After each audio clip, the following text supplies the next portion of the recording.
Bonjour, je suis Frédéric Ponchon, gérant chez Sycomore Asset Management depuis 2005, avec une prédilection pour la recherche d'impact, et notamment sur les sujets sociaux et sociétaux. Et aujourd'hui, on va parler d'éducation.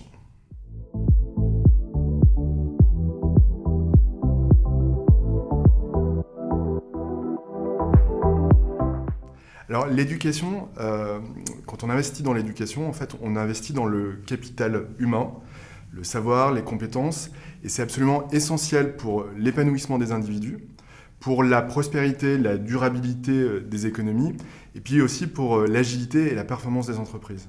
C'est donc un sujet essentiel pour tout investisseur responsable, et par ailleurs, c'est une opportunité en termes de performance boursière et de performance économique, puisqu'on est face à un secteur qui est en croissance, mais en croissance supérieure à la croissance moyenne du PIB. Si on reprend la taille du secteur de l'éducation aujourd'hui, la taille économique, c'est à peu près 6 000 milliards de dollars. D'ici 2030, c'est un secteur qui devrait passer à une taille de 10 000 milliards de dollars, soit une croissance moyenne annuelle de 5 à 6%, soit bien supérieure à la croissance moyenne annuelle anticipée pour le PIB. D'où nos attentes d'une surperformance de cette thématique sur un horizon d'investissement action. Alors, il y a 3 leviers de croissance pour le secteur.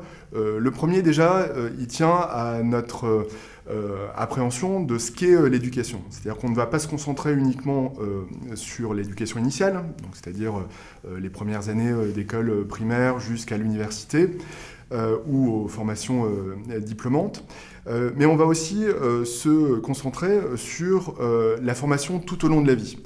Parce qu'effectivement, on entre dans une période où les compétences acquises lors de l'éducation initiale ne sont plus suffisantes. Les compétences clés, elles ont une durée de vie qui s'est vraiment réduite.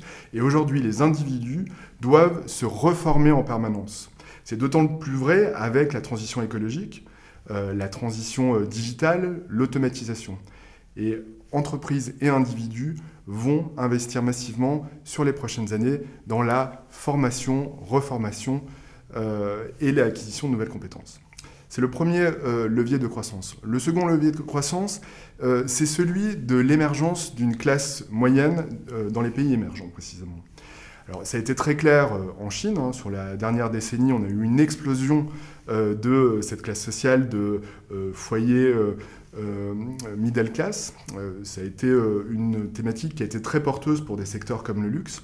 Et ça va être une thématique extrêmement porteuse également pour l'éducation, puisque finalement, quand des ménages arrivent à ce nouveau statut social, ils ont une envie extrêmement forte que leurs enfants continuent la progression sur l'échelle sociale et investissent énormément dans l'éducation de leurs enfants.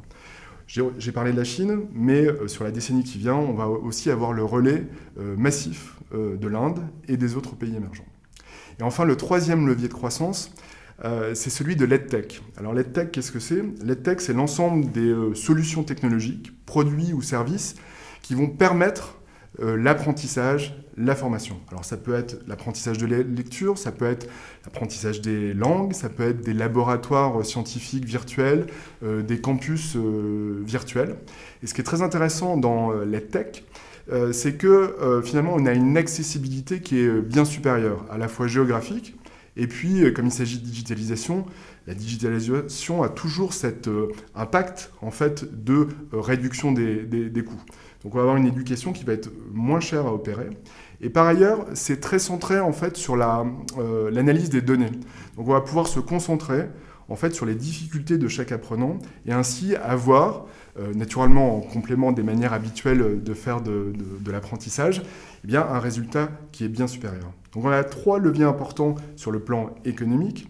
Et sur le plan boursier, on est face à une thématique qui finalement est sous-appréciée.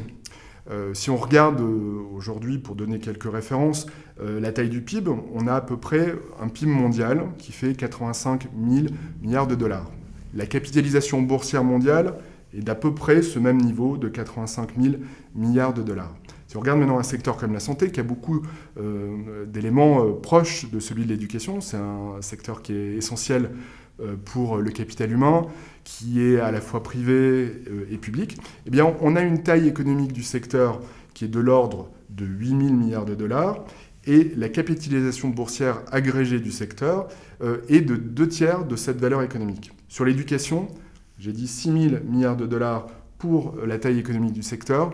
La taille boursière du secteur n'est que de 5% de cette taille économique. Donc on est convaincu que sur les prochaines années, on va avoir une progression de ce secteur en bourse, et on a d'ores et déjà identifié une vingtaine de licornes, des sociétés donc, qui sont valorisées hors bourse à plus de 1 milliard de dollars, qui sont en train d'attendre sur les 18-24 prochains mois leur cotation.